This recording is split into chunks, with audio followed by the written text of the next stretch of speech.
Here we have Mr. Scott Johnson, and he is the Kentucky Elementary Teacher of the Year. Congratulations, sir. Thank you, sir. I really appreciate it, and thank you for your time being with us today. Well, I'm glad to be here, and I want to hear about this award that you have been awarded. What led up to it? Well, the Kentucky Teacher of the Year award process started late last school year.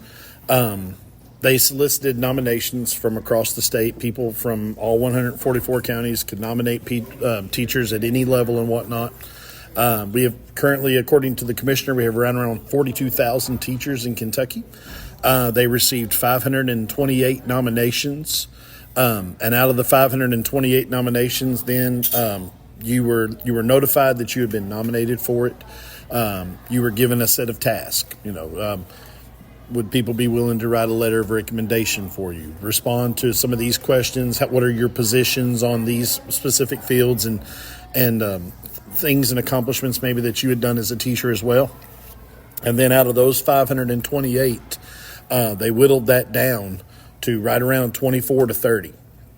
They invited those 24 to 30 of us to Frankfort. We sat in front of a panel of educators. I know for me, it was Dr. Thomas Woods Tucker, who's the Deputy Commissioner of Education in the state of Kentucky, Kevin Daly, who was last year's Kentucky Teacher of the Year. It was really big to meet him. It was Dr. Glyptis Grider. She works for the Kentucky Department of Education, another former Kentucky Teacher of the Year. And we go to Frankfort that day. It was my first time ever at the KDE offices. We go into this boardroom, and they meet you and they ask you these questions. And then out of all the interviews they conduct, they chose 9. 3 from the high school level, 3 from the middle school level, 3 from the elementary level. And then they informed us that we had been chosen for that. Dr. Robbie Fletcher, Commissioner Robbie Fletcher, who's our Commissioner of Education now in the state of Kentucky, he called me. I was here at the STEAM lab working. He called me probably about 5 o'clock.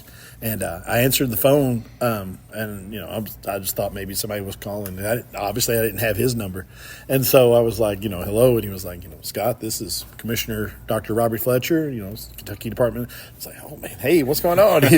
And he was like, I just want to let you know we've chosen you as part of the final 9. We're going to have a reception in Frankfort, and that's when you'll find out, right? So my wife, Michelle Johnson, who's a teacher at Barron County High School, she went with me. Miss Amy Irwin, our superintendent of schools, she traveled as well. Went to Frankfort. They had a very nice ceremony, and that's when they announced the winner of the elementary division, the winner of the middle school division, the winner of the high school division. I was very fortunate that I won the elementary division, and then out of the 3 of us, they chose someone as the overall winner. A great young lady. She teaches in Eminence High School. She was the middle school educator of the year, and she's the official, 2025 overall. So, but just to be nominated was awesome. But to be the elementary Kentucky Teacher of the Year, it's just phenomenal.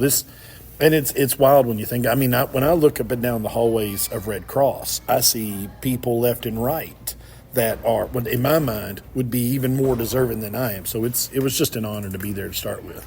That is fantastic. Is there a possibility that you might be in the running for a National Teacher of the Year? So there's an application process that we're invited to do. I know for our young lady that won the overall, she's automatically there. We're encouraged that if we want to be part of that, we can go for it as well.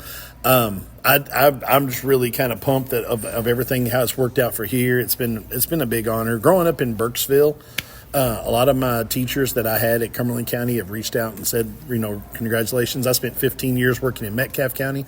A lot of my former colleagues have, and then of course I've all the wonderful support from here in Glasgow and Barron County.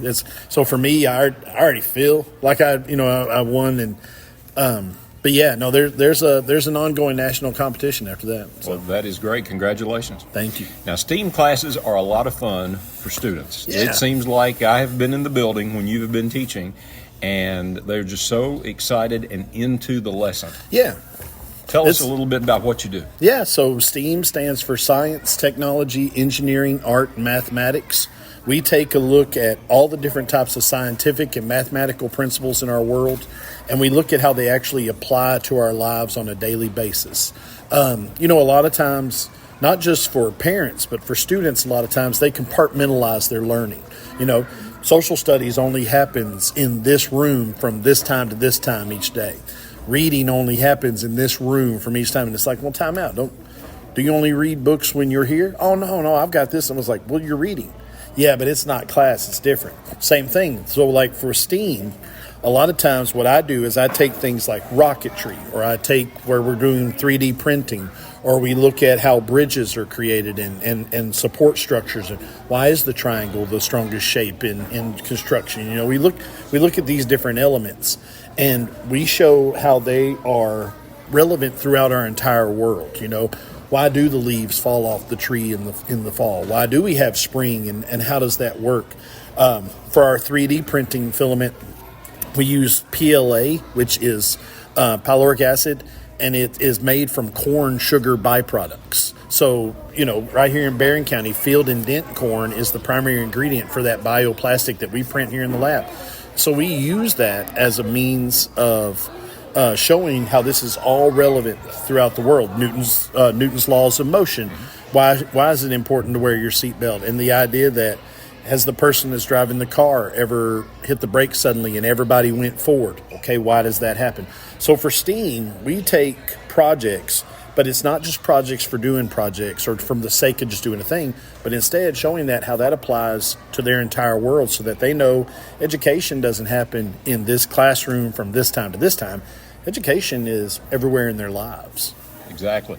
My young grandson would be totally enthused to be in your class because I see Legos over there and building blocks and things like that. Yeah. He's hands-on right now, and most kids are. They love doing things. Yeah.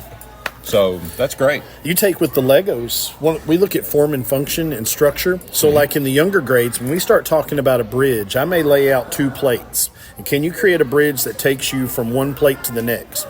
Now, as we upgrade your knowledge and as you reach new skills, we may have 2 tables.